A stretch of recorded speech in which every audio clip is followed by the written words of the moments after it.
Thanks, Jiaming. Well, let's begin. So everybody, 恭喜發財. Let us all begin with wishing all of you a very happy and prosperous Lunar New Year, the year of the tiger. May we all receive the love and warmth of our family and friends. Keep healthy and grow your wealth. So let me introduce myself. My name is Christopher Cheng, and my team and I will be facilitating today's webinar. So we have three of us here today, including myself, four of us. I have Keith, who is with us, Yong Pui, and Jiaming. So together we are all the ones who organize this webinar to invite everybody to listen to this Chinese New Year Cybersecurity Seminar. So we are all students of the Accelerated Cybersecurity Career Training Bootcamp at NTUC Learning Hub. So this title is coined by NTUC, I think, with Cybint on the website. So I just came out with that name that they are providing. The course provider is actually Cybint Solutions, who work closely with NTUC Learning Hub to provide this bootcamp training. And they are officially approved by CSA and IMDA in Singapore.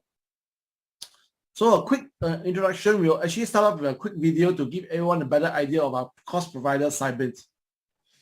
Jiaming.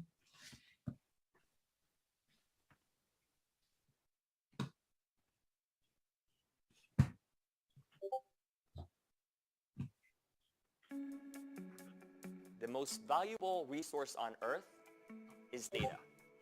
While technology becomes more and more advanced, actually the human factor is the biggest risk on our data.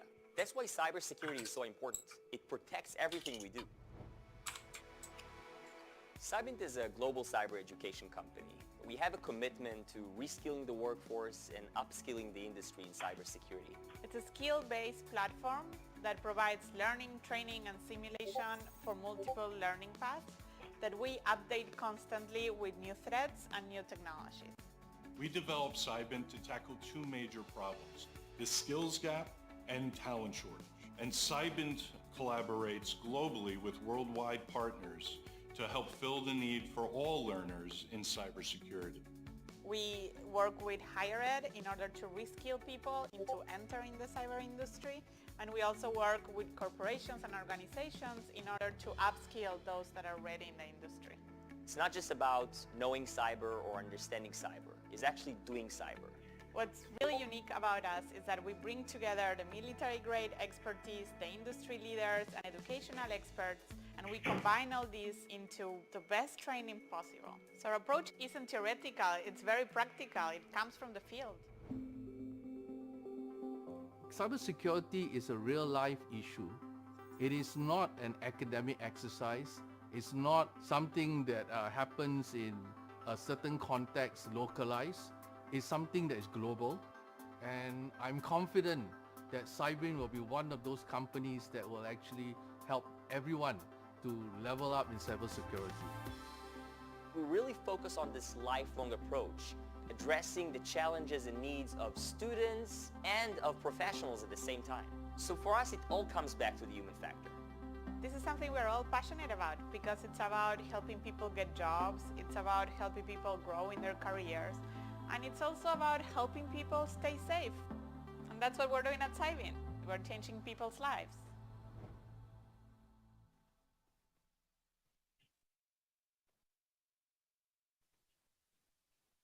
So that's the end of the presentation from Cybint. So along the way, if anybody has any questions regarding today's topic, please type them out in the Zoom chat, and we will have some time for some of the Q&A at the end of the webinar. So we'll compile it along the way. If you have any questions you want, just type it onto the chat group. If I may, Chris, hi everyone. I think it would be more useful to have everyone write in the Q&A.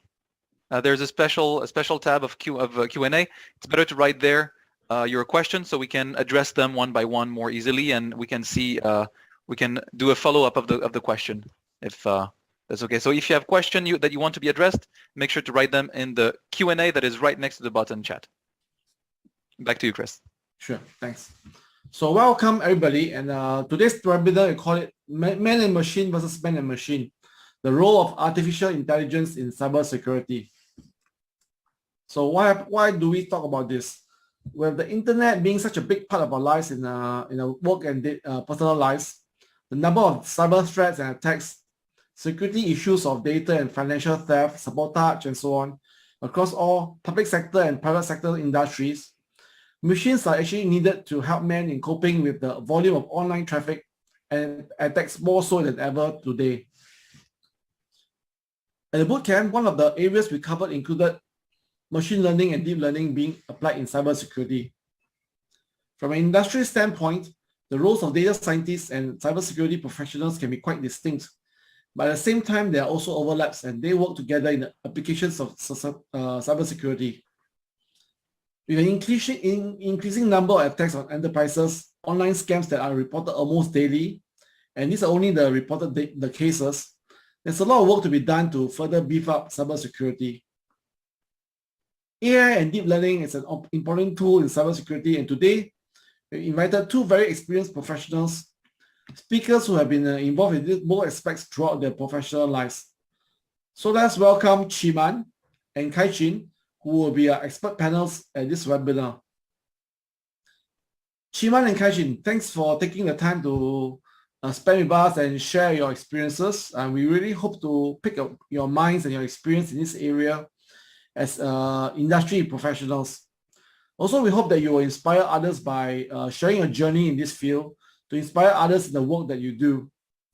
So we are all contributing in part to Singapore's hub status, and both physical and virtual security are crucial to provide stability to all our citizens and stakeholders. So to start off, Chiman and Kai-Chin, would you like to introduce yourselves and let our listeners get to know you better? Let me start with Chiman. Yeah, hi, I'm Chiman. I started out as a programmer 25 years ago, working for a system integrator, focusing very much on national security and law enforcement projects. So along the year, I have been involved in solution architect, project management, right? And moving on to more on business analytics along the years, right? And then slowly become focusing on cybersecurity as the cybersecurity business begin to pick up. So that's where I was. That's basically what I have been doing for the last few years. Kai-Chin will have more interesting story to tell. Kai-Chin. Hi everyone. My privilege to be here. Thanks for inviting me. So currently I'm a venture builder with ING Bank. So in my current role, I lead AI-driven innovation initiatives that potentially could develop into new ventures for the bank. My background is largely in software engineering and data science, so I'm quite a techie at heart. So I've been involved in the design and leading the development of large-scale analytic systems for various applications in threat assessment, anomaly detection, cybersecurity, fraud detection, and so on. I was quite privileged to be on the bandwagon of big data and AI quite early on in my career, so even in the early 2000s. So I have quite a years of experience in building big data and advanced analytic systems across industries in government, defense, marine and shipping, financial services, and healthcare, amongst others. So like Chiman said, we started off in the same company in software indication, and later on I moved on to R&D companies, and I also co-founded a tech startup a couple of years back. And currently that's why I'm in ING. Thanks, Kai-Chin. Wow, very interesting experience for both of you. So maybe we start off some questions of what you've been doing in terms of this area. So in your years of experience, how do you actually see the use of deep learning and AI in cybersecurity currently? And how has that evolved over the years to where it is today? I mean, like this, your career spans 20 over years. So how has that evolved from that time until now in 2022? Maybe you can start with Chiman. Yeah. So I think when it all started, probably even in the early 1990s, right? Very much of the tools, security tools, especially very signature based, right? And they focus very much on malware. So over the years, it started to change, and in the year of Y2K, right, where the cybersecurity started to focus more on layered security, where you talk about securing the network, the host, and followed by the data. And in fact, in 2010s, that's where actually the attackers are actually beginning to use more advanced techniques like APT, right? We call the advanced persistent threats. And these threats actually infiltrate into the network, and then and more importantly, they stay hidden and carry out malicious activities. So sometimes the customer organization may not even actually realize that there are actually threats within the organization until very much later, right? And there are also then there's also the DDoS attacks and that overwhelm the servers, right? And they also have so organizations began to actually implement things like SIEMs, right? Security information and event management system. And then they also include like things like load balancer and WAF, like web application firewall, to protect their organization and network against the DOS attack, for example, right? And over the years, and recent years especially, we see the more security tools actually beginning to adopt an anomaly-based system to detect the attacks, right? What they do is basically do that by checking the normal patterns and behaviors against anomalies. So when going through this, even though these anomalies systems are successful, there's still a need for cyber security professionals to make sense of the data and then make decisions based on it. And that's where it leads to using AI for such systems to become more self-sufficient. Okay, and AI also over the years be used to perform simple tasks such as searching for a specific indicator of compromise, what we call IOC, in a threat intelligence database, alerting the SOCs, the Security Operations Center, when it detects a cyber criminal trying to breach the environment, and even automatically just adjusting, preventive security controls to prevent the breach from happening in the first place. So that's where we see AI actually evolve over the years, becoming more involved in all these areas. Thanks, Shiman. I mean, do you actually come across any APT attacks yourself in your personal work? For me, I don't actually involve so much on the actual SOCs or the security center itself, but there are examples like GhostNet attacks, where they actually execute spear phishing emails, which contains malicious downloadable files, right? And then it loaded, and the chances are it loads the Trojan horse into the user system, and then allowing the execution of commands from a remote command and control system, which then download the malware to take full control of the infiltrated system. And sometimes the malware can even have the ability to use the audio and the video recording devices on the system to monitor locations housing all these compromised computers. Right. Thanks. How about yourself, Kai-Chin? What's your own experience? Yeah, I think the big shift for cybersecurity and as well as in many other industries was when data science became mainstream, right around 2014, right? So like I remember, before that we were playing around with firewall, IP tables, and all that. These are like so-called rule-based systems. You would create some kind of rules to trigger alerts, right? So if let's say a number of inbound connections are more than 1,000, then maybe it's a DOS attack, right? So largely before data science, so cybersecurity systems are rule-based, all right?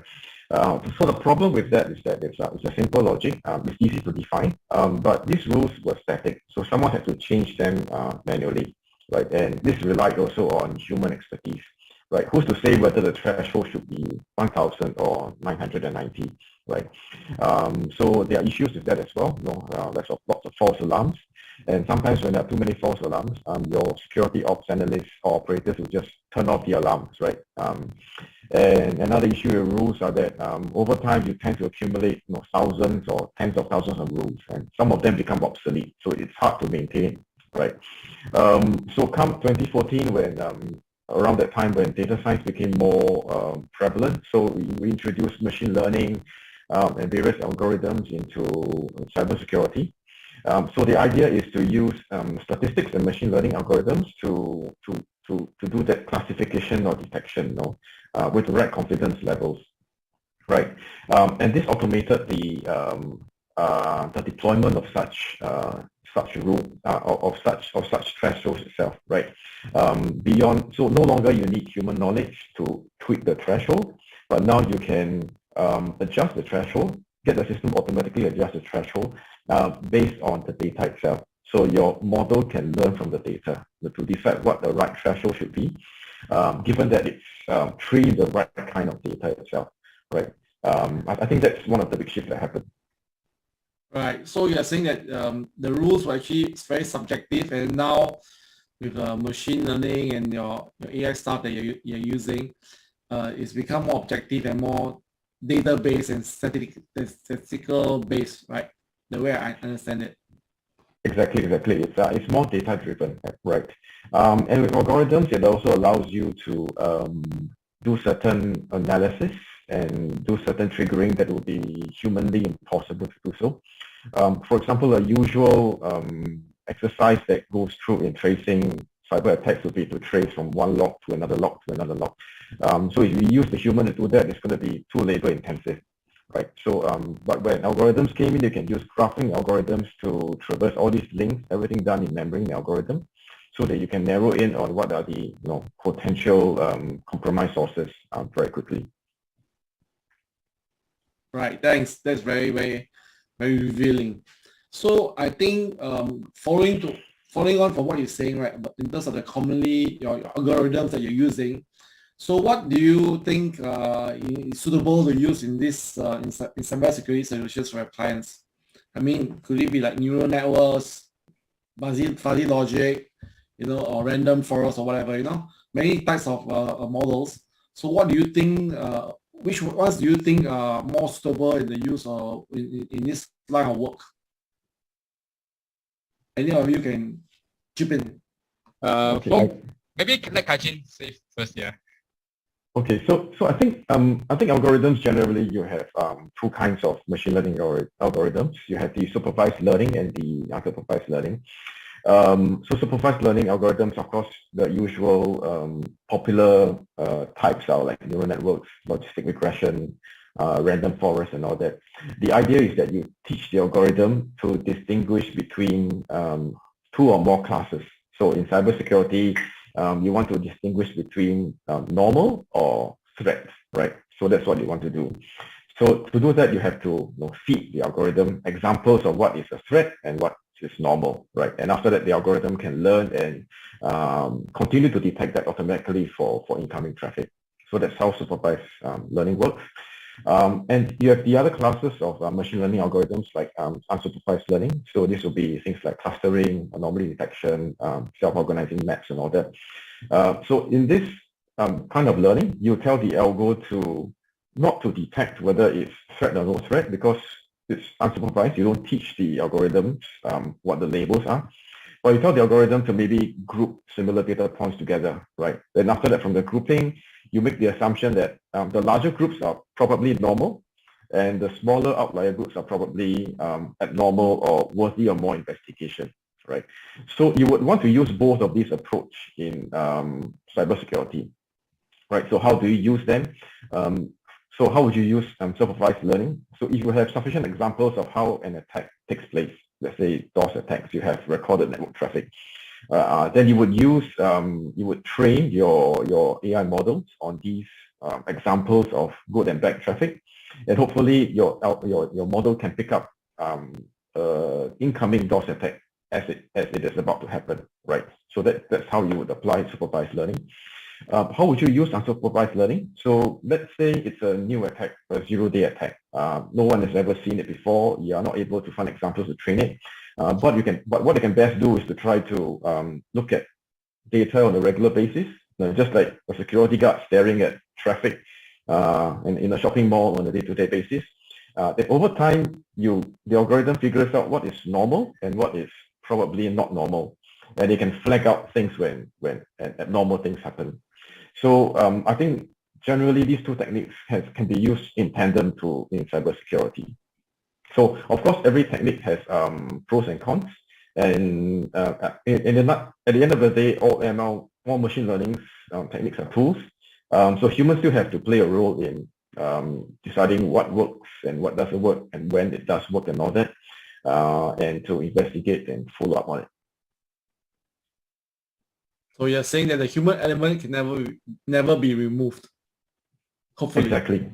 Exactly. I think at the end of the day, tools are just tools. Humans still play a very critical role in that. Right.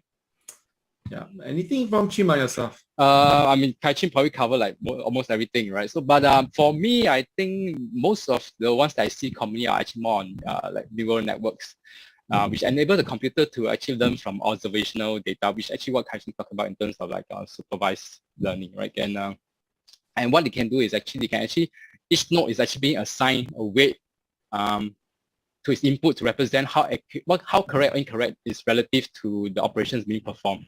Right, so the final output is then determined by the sum of the weights. So I think very much like what Kai-Chin said in terms of the clustering and stuff and the outliers. Yeah.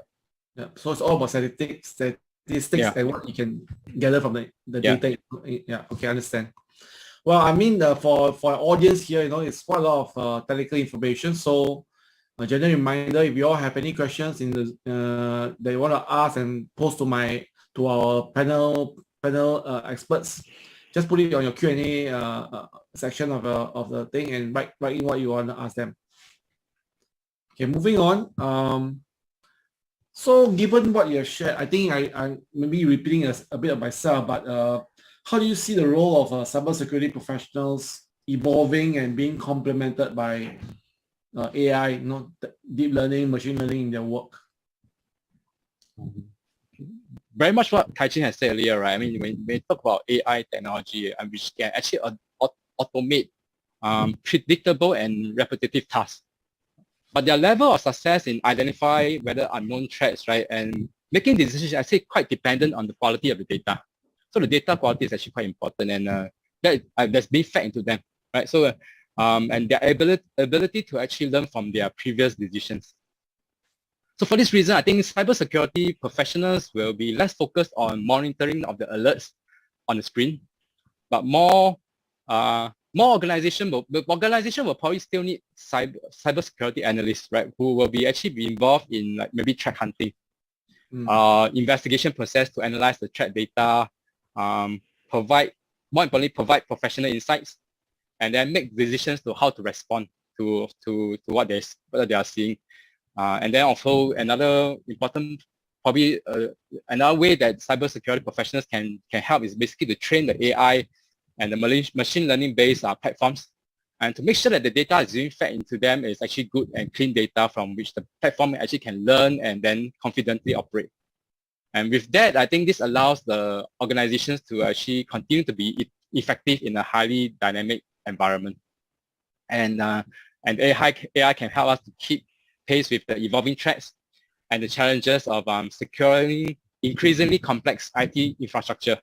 I mean, now we have hybrid cloud, private cloud, and public cloud, and everything, right? So, but it's not likely to replace the skilled cybersecurity analysts anytime soon, which I think, and so the AI basically enable us to perform our jobs better and strengthen our defenses against the attack. Yeah, but like Kai-Chin said, we probably still need the cybersecurity professionals to be involved, whether it's decision making or trading, right? Yep. Yeah. Kai-Chin? That's my belief as well, right? So I think as with many other applications of AI and data science itself, tools are going to get more embedded for cybersecurity into the tools itself, right? So as a cybersecurity professional, you probably will need to code random forests, right, to detect an attack. It's going to be baked in already, right? But what's going to be needed will be some understanding of what these techniques or algorithms do, conceptually how they work, when they work best or when they don't work very well, right? So maybe there's no need to understand the complex mathematics, but the concept itself, so that how, as professionals, how do we leverage on the insights that these tools generate to understand the higher level source or modus operandi of the attack itself, right? So for example, supervised learning will help pick up patterns that the algorithm has seen before. So which means that they will be unlikely to be able to pick up new patterns or zero-day attacks, so unless these new zero-day attacks resemble previous patterns that the model was trained on, right? So the human still needs to be there to understand the limitations of what tools there are in place, right? I think emerging machine learning tools will also work on new features that will use not traditionally used as indicators of fraud. When I say new features, I mean data features and all. So for example, just now, Chima talked about APT, right? Advanced Persistent Threats. So these threats are difficult to detect because they bypass your typical conventional rules, right? They will send out a blip now and then, so they will lie low below the radar. They are weak signals. It's very, very difficult to detect them because it will be lying low under the whole flood of network packets that are coming along the way. So what recent techniques in AI and data science have done is to try to transform these network activities into a different feature that makes detection more effective. For example, if you do Fourier transform of all your network timings and all that, this will highlight the periodicity of activities. So APT tends to have a periodic signature to it. Like every 1 day it sends something out very regularly, for example. And also using these new features, and so machine learning will use these features to flag out new kinds of attacks, right? And it's not a moving target as well. Perpetrators will keep on changing their means of attack. So there's always a need to evolve and adapt to new ways of attacks that are coming in, just like the scams that we're seeing today. Yeah, the scams are very, very creative these days. So I think the way you're saying it is that things are very always evolving. And obviously from a cybersecurity skill standpoint, they have the experience and the judgment as well as the creativity to fight the cybersecurity crime, cybersecurity attacks. And the ML will just be there to help them as a tool. So still they need that kind of human creativity in that sense in this area. Interesting. Okay. So earlier I mentioned about data scientists and cybersecurity being separate fields or separate kind of vocations. So how do you think that like this, because there's a lot of need for the frontline fighters in cybersecurity to man the fort? How do you think the data scientists could be further encouraged to come into this area where there's such a big need for such kind of professionals? I think their skill sets will actually be very useful for in the cybersecurity field. Just something very in general. How do you think that these people can be further encouraged to join us? I can start first. I think what's exciting for data scientists is first and foremost data, right? They love data. As long as there's data, the data scientists will be there, right? And there's tons of data in cybersecurity. Every day terabytes of data are being collected, stored somewhere, waiting to be processed and analyzed. So I think that's one definitely very attractive feature of cybersecurity itself. And also, network traffic is growing by leaps and bounds, right? So especially with COVID, all our physical activities are moving online. We're doing all our shopping and all that online. So that leads to gain more data. So it's an increasing industry. It's a growing industry, right? Fraud is moving online as well. Innovation in fraud and crime. So there's lots of challenges to work on for data scientists. So the demand is definitely there. Lots of exciting work for data scientists to do. So that's my perspective. Yeah, I think I agree with Kai Chi in a sense, especially I think the data scientists who I believe really have strong analytical skills, right? So with what they have, I think the skills, they're able to analyze the huge amount of data, especially cyber-related ones, and to improve on the detection algorithm, which I think will help in reducing the false positive and more accurate detection in terms of malware and attacks. I think that's where their strength will come into this industry very well and really help to make the industry better. Yeah. Right. Good insights from the experienced people, the kind of people that you're looking for as well, right? All right, let's move on a bit. I mean, we've really talked a little bit about it, but do you think that AI will ever replace cybersecurity professional? I mean, these are all, you can always project and postulate what is possible. Will AI actually eventually be able to think like a human and just replace everybody in this field or in anything in general. Okay, I think Yeah. currently, I think even if the AI system fails, right, for example, I mean, the results are normally acceptable because the scope of the operations played by the AI systems are still limited, right? As in, like Kajin said, it's basically a tool to help the professionals to make decisions and how they should progress. And so, in order, I mean, for AI to finally overtake human intelligence, I think that the results of the failure will be quite acceptable. So if I'm saying that if finally we allow AI to really take over human beings and decide what they want to do, and the results, if the AI system fail, is something that is actually not so acceptable anymore, right? So it's possible the AI system may be in position to refuse input from humans totally, right? So as you say, okay, the AI system say, okay, we need to secure this. They are trained to secure everything, right? And then eventually it may come to a point that they learn and say, okay, all these human inputs are actually threats. So we're going to refuse everything that the human inputs can come in. Okay, and this malfunctioning system can continue to, if it's continue to actually operate without intervention, it is quite devastating in the sense, right? So current security system actually works towards reducing the number of attacks that can succeed against the system. So from a human perspective, I think we allow certain risks to be accepted or mitigated, right? So that the system is still usable to human beings. So if left alone, the AI system might actually work towards eliminating all threats, and the false positive detection may become positive, will be treated as positive. And this can cause disruption to be affected on maybe a harmless system actually, and stopping it from working totally. And also the other thing is attackers can also try to beat the AI system by confusing it.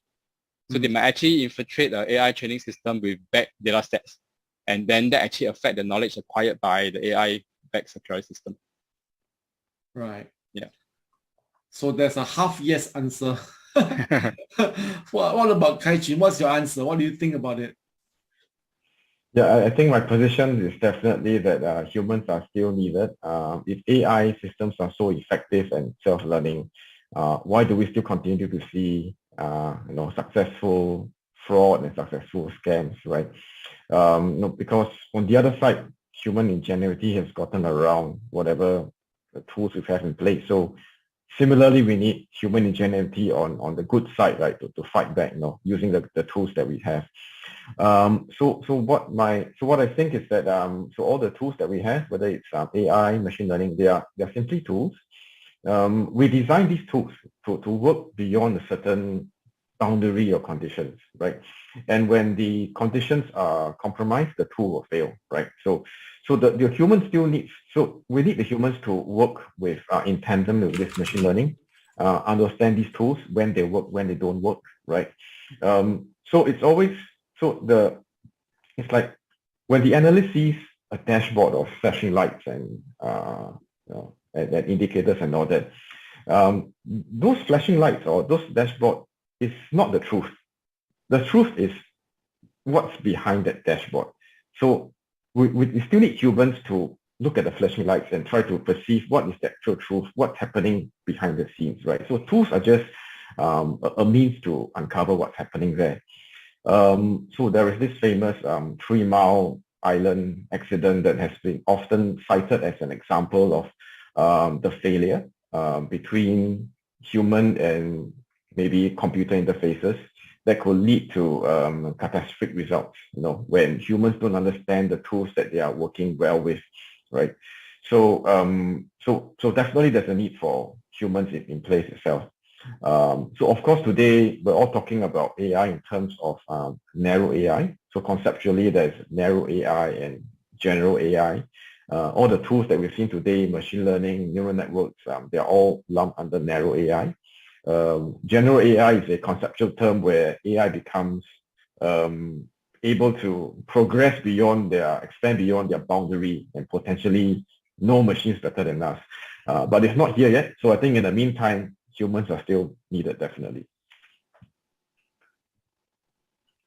Okay, you're still relevant, huh? So all this advancement in technology. Well, okay.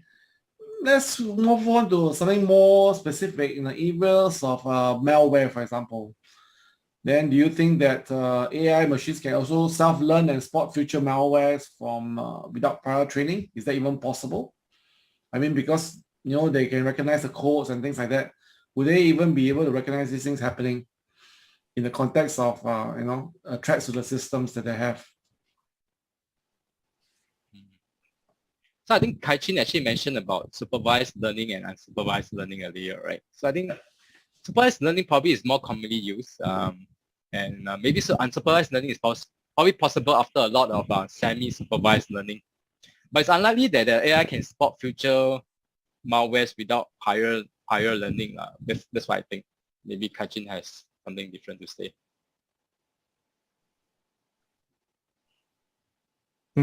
I think the challenges, so I think some challenges in applying AI and cybersecurity would be, so one of them would be the size of data itself. So in cybersecurity, if we talk about network traffic data, typically these are very, very large data sets, and to train AI models with very large data sets takes a lot of resources, a lot of time.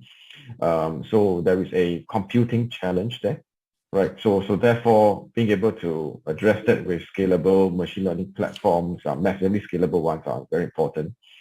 Other challenges that when we try to apply AI in cybersecurity would be the problem with imbalanced data sets. So that's the idea when you have more disproportionately less examples of a certain class compared to another class. So let's say you're able to collect data of network activity, and you want to train your supervised learning, right, on what are threat kind of activities.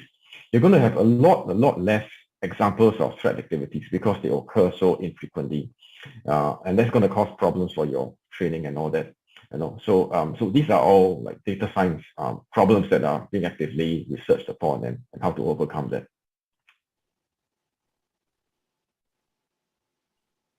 Okay, thank you very much. Maybe just a final couple of questions. I think we'll talk about maybe something more like community outreach, where people can be given some advice on how to avoid being a scam in online and things like that. Because recently you see there's been a lot of publicity about phishing scams and phishing and things like that. So people are losing money from clicking on links they shouldn't be clicking on. There's even a recent NTUC flyer that had a QR code which led users to fill an online survey form to obtain gift vouchers. And then these scams are getting more creative and devious. From professionals like yourselves, how would you advise the mom and pop, the auntie uncles, to practice more cyber hygiene? I think to me, I mean now in recent years, I mean there are a lot of cybersecurity companies talk about zero trust strategy, right? I mean, so there's as a motto say, never trust, always verify. I think it applies to the same way where when it comes to scams, right? So never trust the person or whichever, or on the other end, until you can verify who the person is, right? And so I mean, zero trust is basically about having a strategy that means that you don't trust the user or the device without verification, right? And you don't make any exceptions, whether it's internal or external devices. So same thing, you may think that, oh, this message comes from your relative or your friends or whatever. Don't trust it until you can verify it. I think that's the most important thing. Yeah. I wanted to share something interesting that that the IT security department in my company does to increase awareness of scams and all that. So what they do is they will craft phishing email messages and send to all the staff. Of course, it's benign, right? It will be very enticing. Click on this page, log in with your corporate ID and password, register for Christmas goodies or to be sent to you or whatever, all right? So the idea is to trick us into clicking that, and those of us who did will get a warning page that you have been phished successfully. But this is a benign fish. So next time, don't do it again. So maybe they'll inform my boss or something, right? So, but it's very effective, right? Because once you get scammed once, you remember it very effectively not to do it again. So we get inoculated or vaccinated against these scams, right?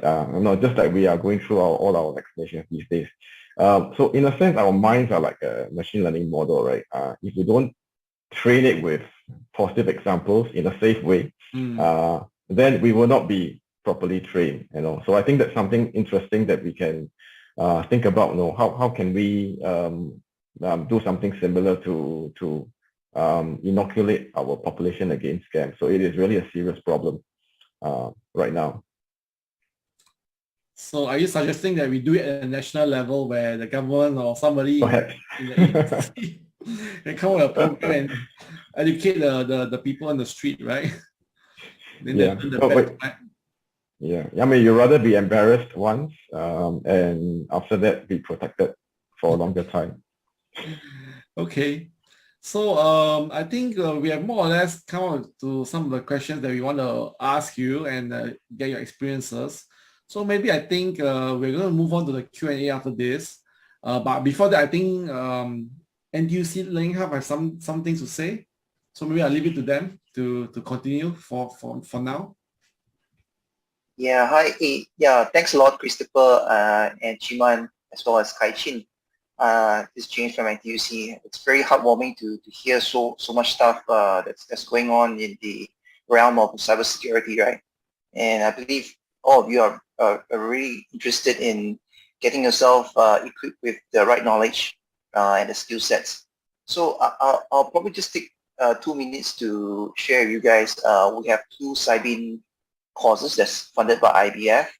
I will share with you the 2 links for the respective course page. And then I think we will just dive straight to the Q&A. I think I see like there's 20 questions that's posed. So I think I don't want to steal the time and my mic. So let's just move straight to the Q&A. Yeah, let's go ahead with Q&A now, Christopher.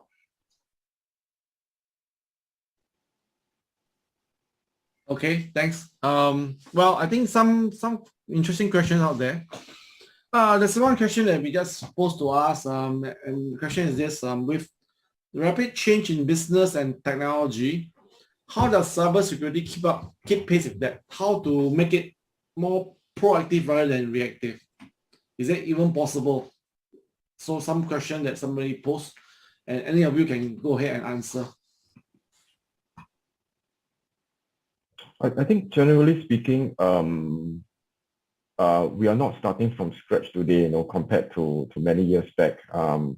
The community, the cybersecurity community, there are processes, there are organizations in place to share intelligence, share threat intelligence. So for example, if I'm a software programmer, there would be the OWASP list, right, of vulnerabilities that I can look at when I create software that would be more secure. So same thing will be happening here.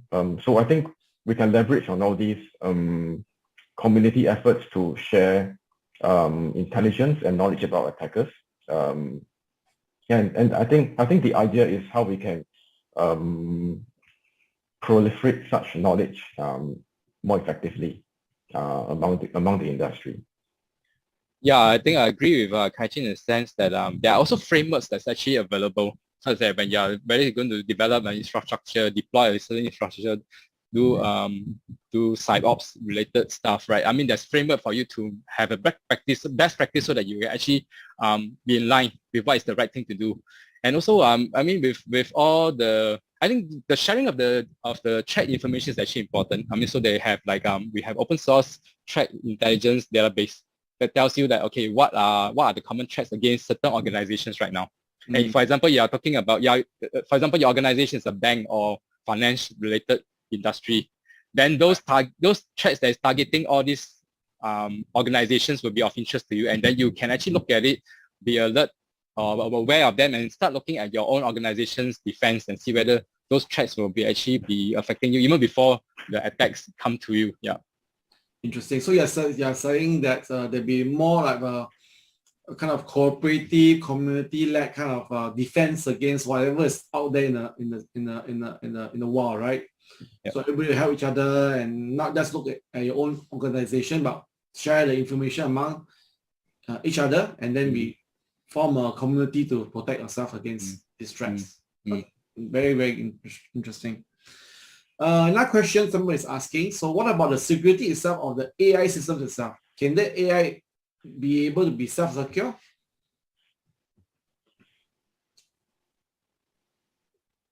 I think that's a important issue right now. Just now, Chiman mentioned about being able to trick the AI into detecting the wrong things, or maybe even training the wrong things.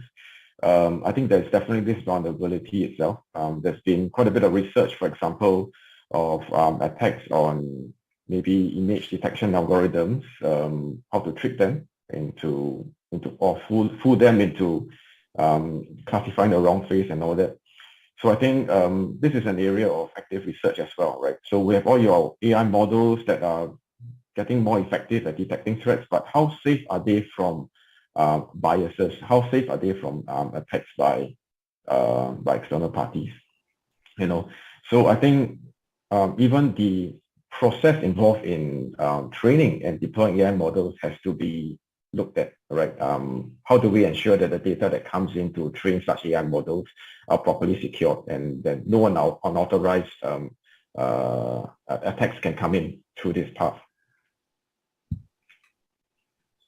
Yeah, so like what I said earlier, right? I mean, if you throw rubbish in, you'll come out with rubbish stuff. So it's important. I mean, so I think the AI system itself may not be able to secure itself, but I mean the organizations actually training the AI itself might really have to look into securing the data and make sure that the clean data are coming for the training, such that they will know what is anomalies and what is not.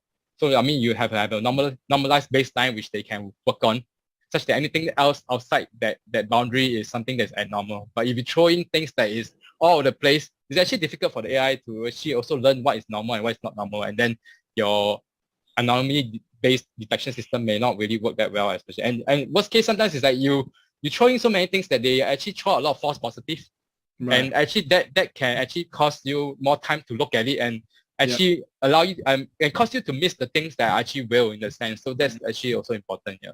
I see. Very interesting. Yes, you're right. About what the cost benefit analysis basically. What is it worth the trouble to look into it, right? Okay, I think we'll do one more final question before we can call it a day. This question is actually quite interesting. Looking at AI from the attacker's point of view. So the systems, I mean the AI ML that we use cases mentioned here are mainly for the defense side, seeing big database, threat analysis, and so on and so forth. How about from the offender side? You know, from the attacker side, do you think that people who are malevolent be using AI to attack systems as well? So the question. Like, go ahead. Yeah, I'm just trying to understand the question. What the question is, whether they use AI to attack. Yeah, if you are using AI to attack your defenses, would it be something that the defenses itself can overcome? It becomes like man and machine against man and machine, right? Attacker and the defender. So somebody who's using like a criminal will be using AI to help them to attack. How do you think that this is going to happen eventually? I think there's a possibility. I mean, the so-called the motivation from the attackers are actually very often monetary, right? Yeah. So as long as there's monetary gain, people will be willing to actually take the effort to actually make it happen, right? So that's why we always constantly tug of war, like who is coming in and who is pulling back and stuff. So I think the attackers are not silly as well, right? I mean, they know that the technology is available, and they will definitely use it. They will probably look at what are the things that the anomaly detection system detect as normal, they will try to actually make their attacks to be as normal as possible. And maybe using AI, they can actually able to actually identify something that is actually workable, that is able to avoid detection as much as possible. I think that's probably the angle that they may want to come from. And since basically for AI and machine learning is about data.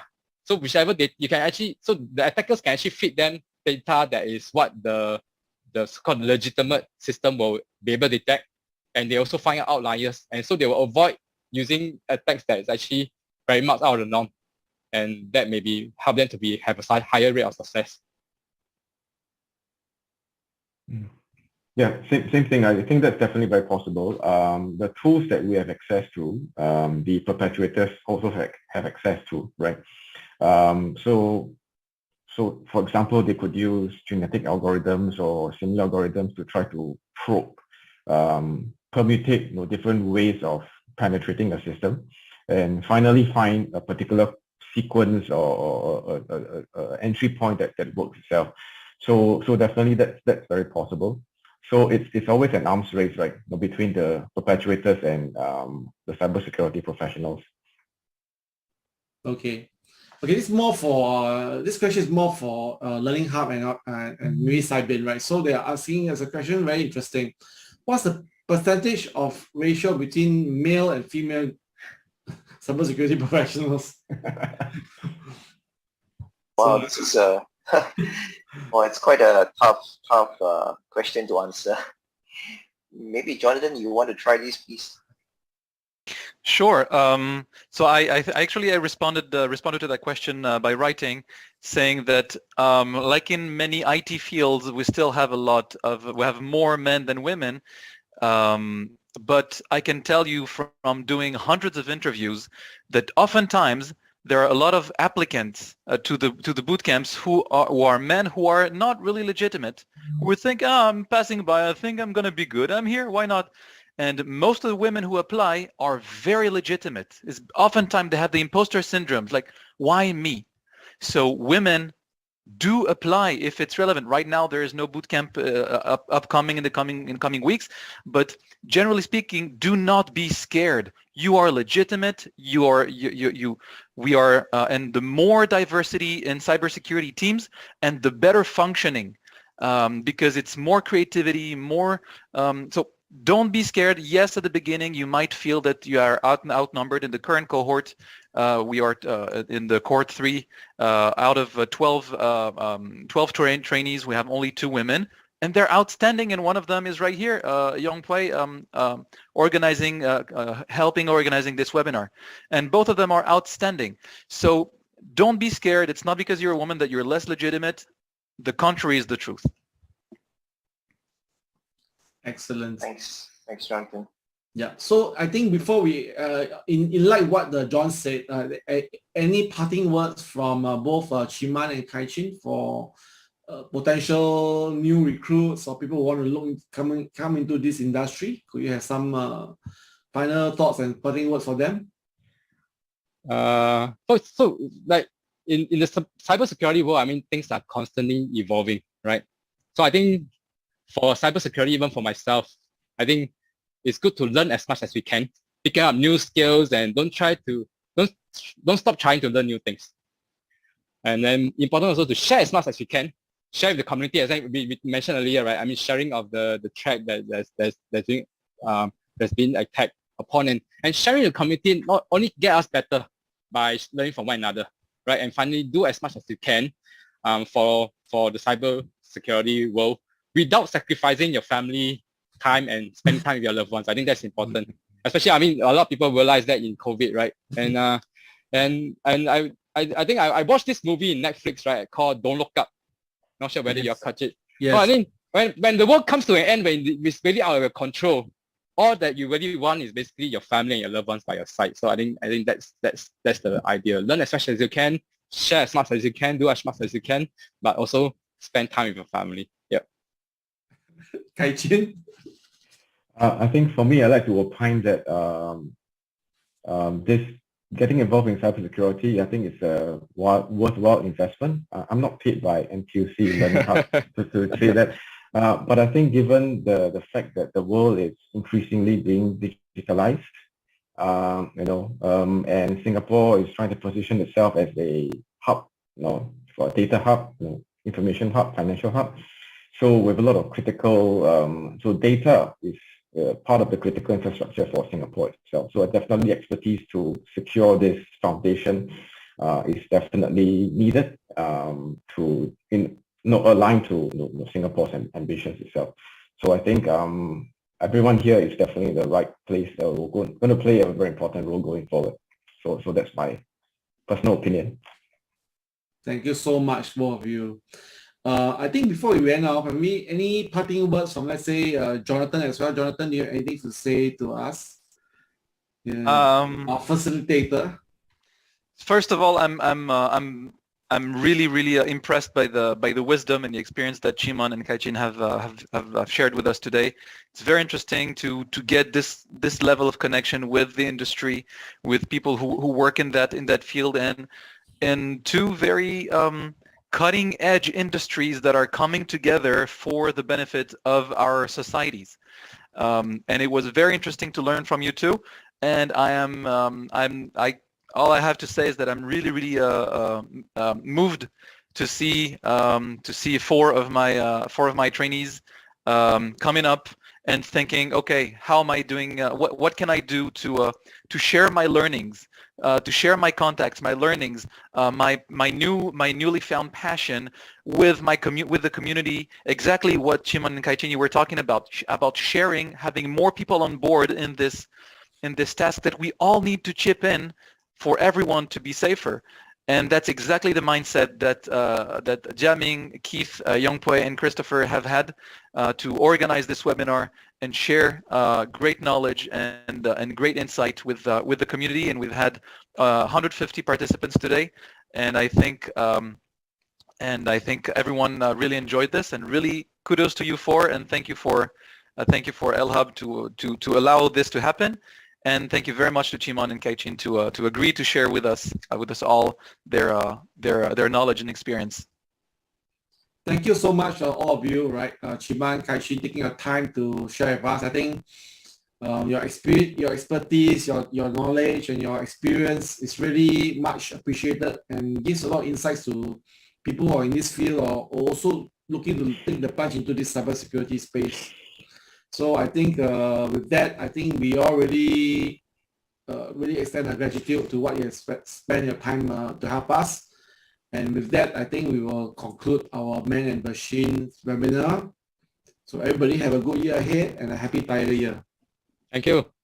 Okay, bye. Thanks, Chiman. Thank you very much. Thank you very much. Thank you, everyone. Bye-bye. Thank you for participating.